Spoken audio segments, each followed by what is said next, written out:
The man stumbled his way down the mountain and hid inside an abandoned truck cab.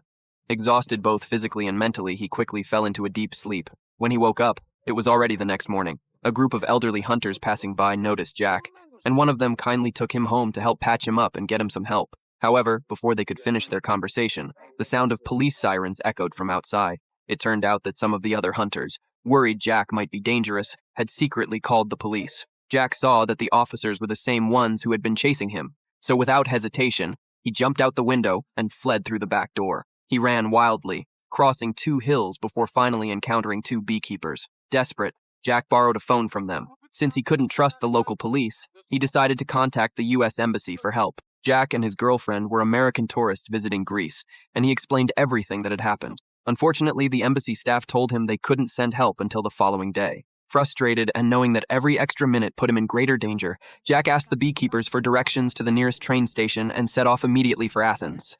After a grueling journey, he finally reached the station. Just as he sat down to catch his breath, Bob suddenly appeared beside him. Facing Bob's threats, Jack quickly stood up and tried to fight back.